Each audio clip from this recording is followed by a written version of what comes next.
the message of sorts today. We're calling this sort of a service of spoken word and song.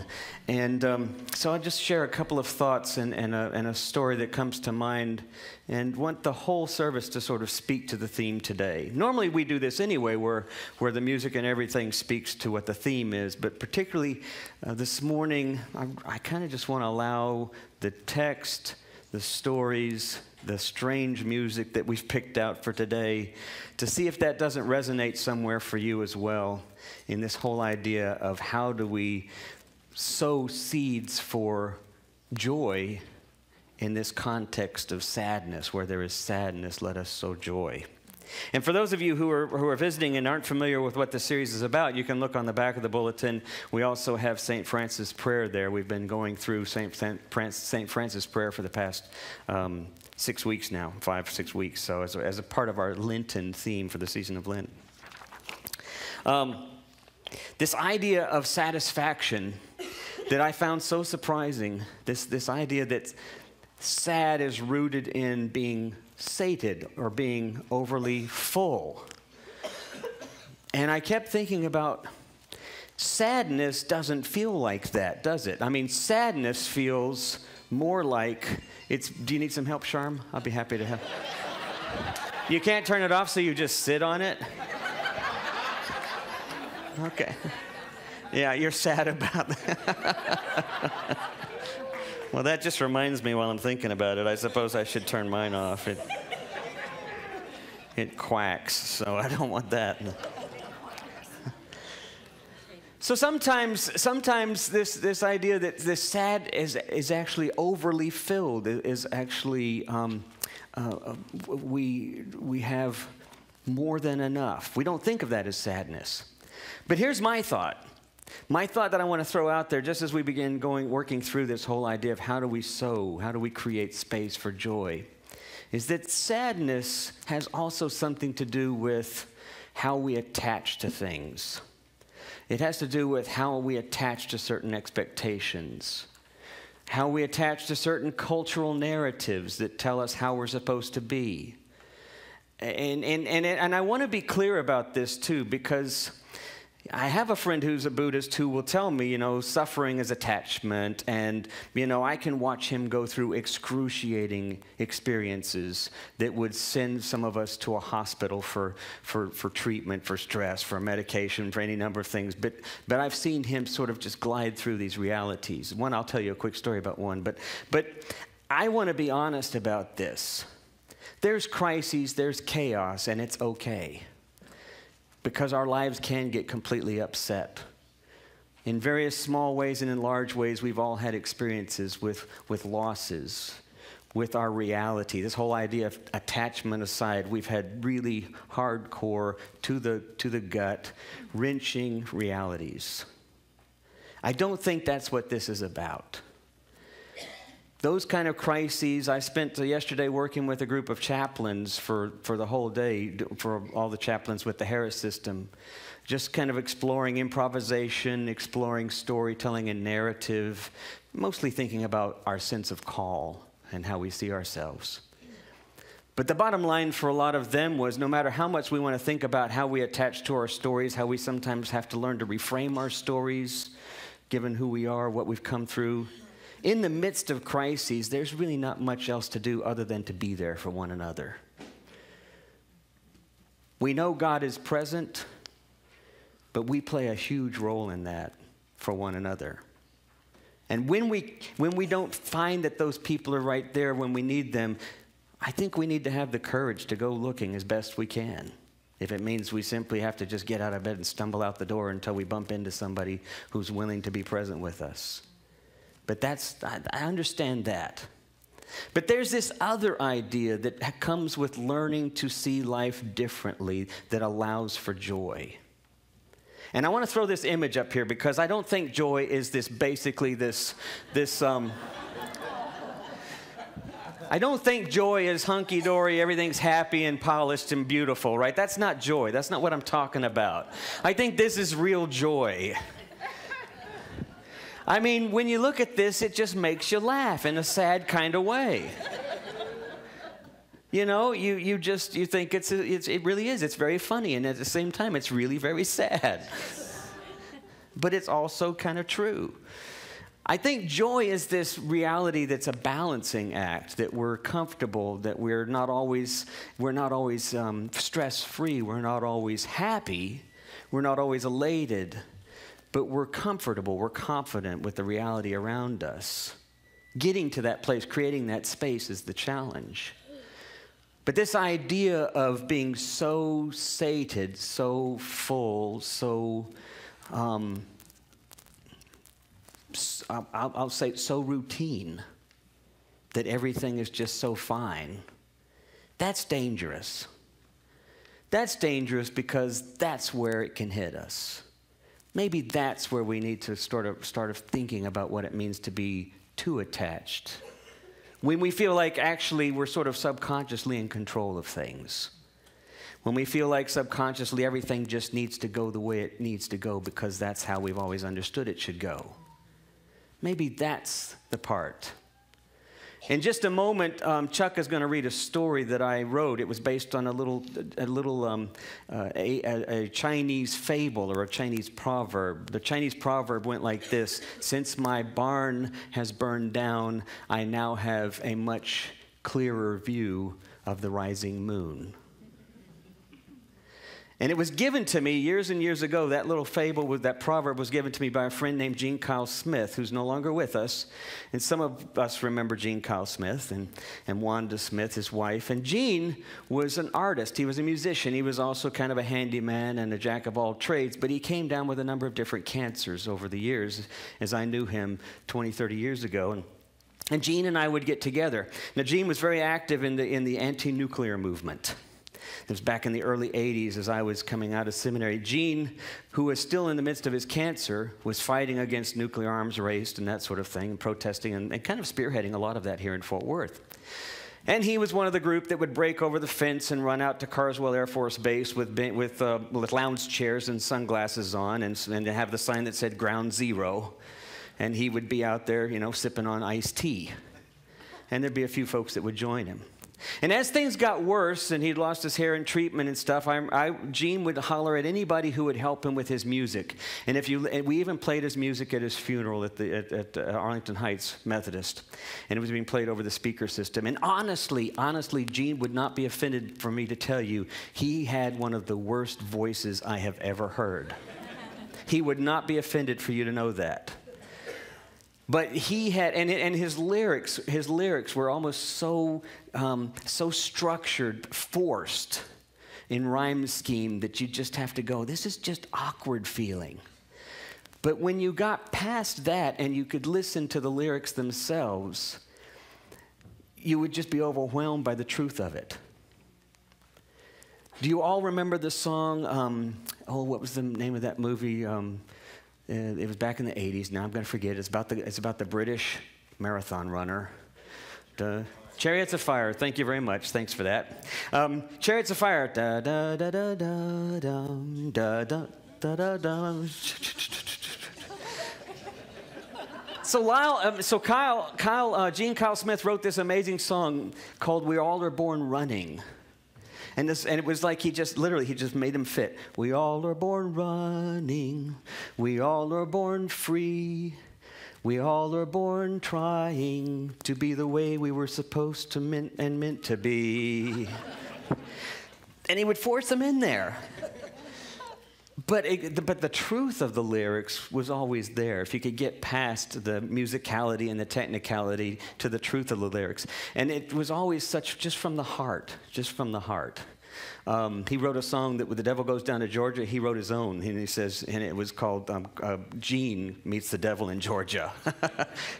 And it was about the devil. But it was about that part of our lives that we get caught up, where we actually represent more of the darkness around us than we do the light that's in our midst. So he had this great gift of doing that. So I'm sitting here once because we're going to the studio, and he spent hours and hours in the studio, and literally we gather with him once a month to listen to his journaling and stuff. We were just all there as part of his community. And I once asked Gene, I said, Gene, why do you do this? Honestly, why do you do this? Because, maybe you should be doing something else. And he knew what I meant because he knew his time was limited as well. And I said, you always seem to be so optimistic and so committed in spite of the situation. And this is one of my earliest experiences with somebody going through something like this. And that's when he shared this story, the little fable, a proverb that I mentioned to you. Since my barn has burned down, I now have a much clearer view of the rising moon. And it suddenly had a whole different meaning. So in a moment, we'll share the story. That use this, but I'll just set this aside. I don't know if I can do that. I don't want to move that. I'll move around it. Or would it be better if I just took this off and used that? No? It works fine either way? Okay, all right. Just a couple of quick thoughts. This idea of being open enough, being empty enough to experience joy.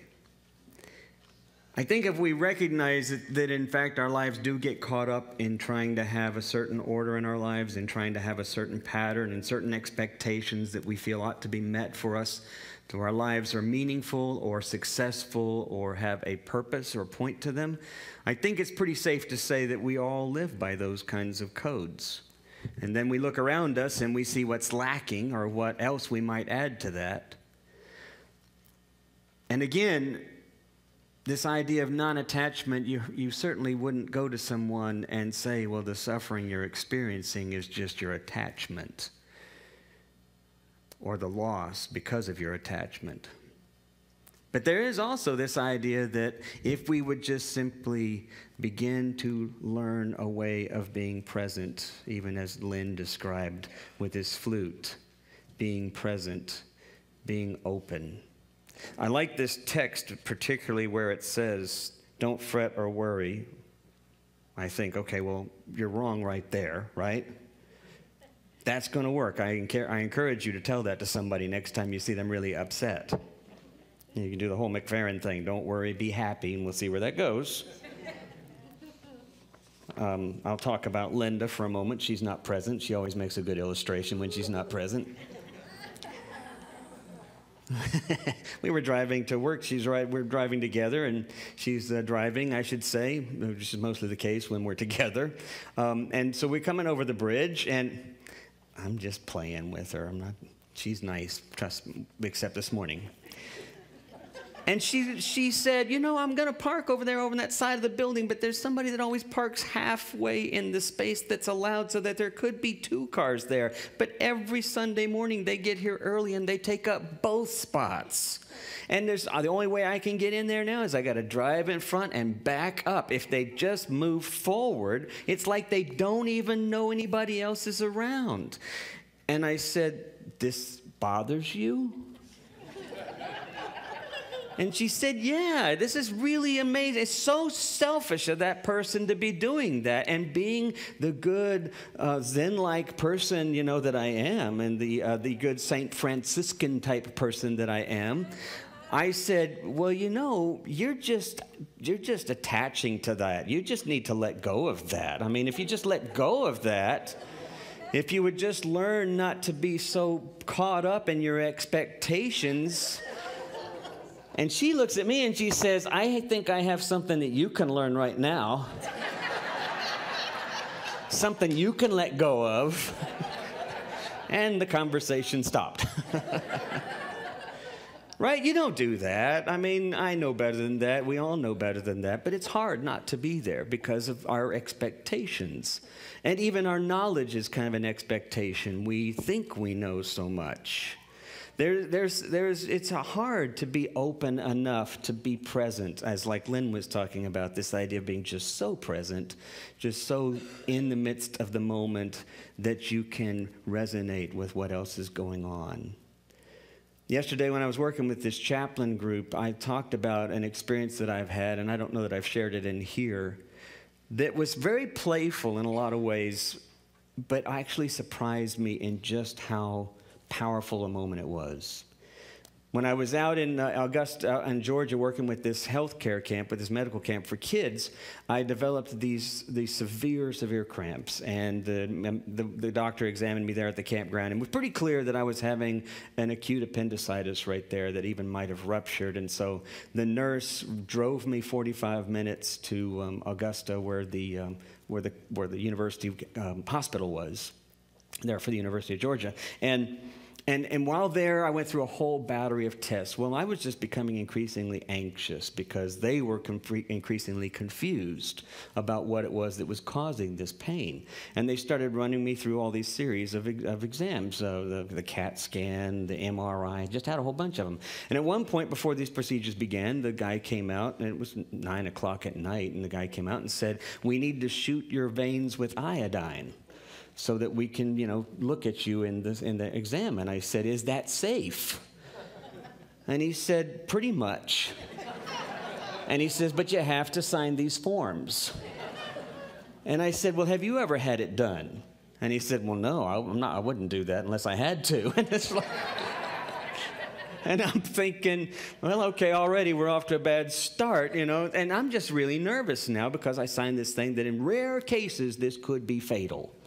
And so I'm sitting in this room, and you hear a noise. Doxy, could you come up here and just play the cello? If you would just play a nice kind of low hum on the cello for me. Just keep it going. I hear this hum, right? I mean, you can kind of hear the hum up here of the amplifiers, but just a hum, just a constant. So I hear this sound. No, it's the same sound. Yeah. That would scare me if it started changing pitches on me. Yeah. Just maintain the same note. Yeah, just the same note. Yeah. And I hear this thing, and I'm in this stark, blank room, right? And my heart's pounding. And this noise just won't go away because it's the vent or whatever. It's the AC unit in the building, but I just hear this thing. And then I just start doing this. I just take a deep breath and I go,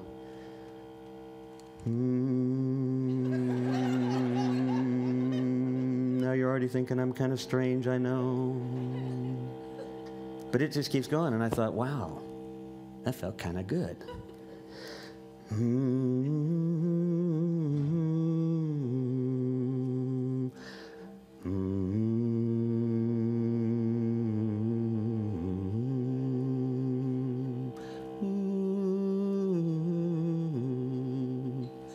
Within just a few minutes, I was just as relaxed as I could be.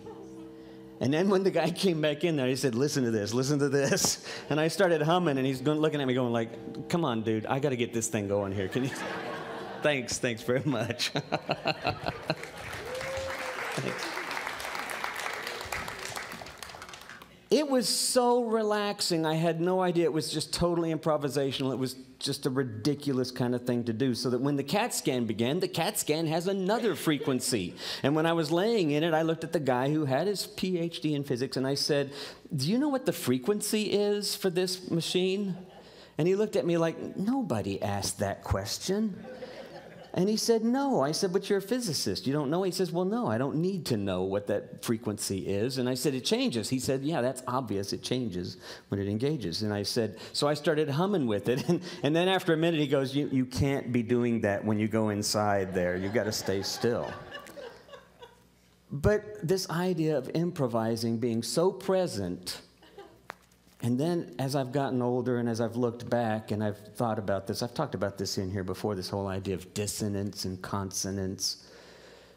But resonance is unique because what resonance is, consonance is kind of what you hear the band doing up here most of the time. Occasionally it's dissonance. And the cool thing about dissonance, by the way, dissonance is that note where it feels off, where it feels like there's a flat. It should be a major key, and it's in a flat or a sharp, and it just doesn't feel like it's fitting.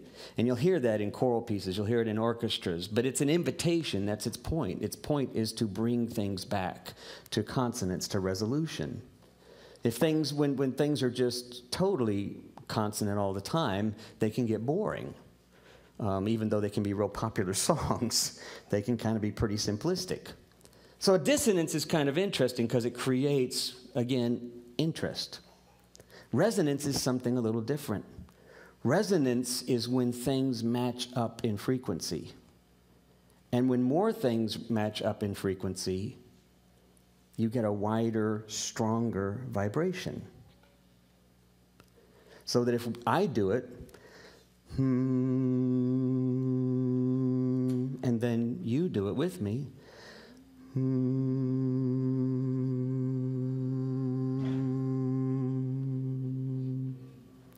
you can see why monks do it all the time. Because it has a way of relaxing. It feels strange, you got to go there, but it's relaxing. Here's the cool thing about resonance that I think has to do with creating space for joy.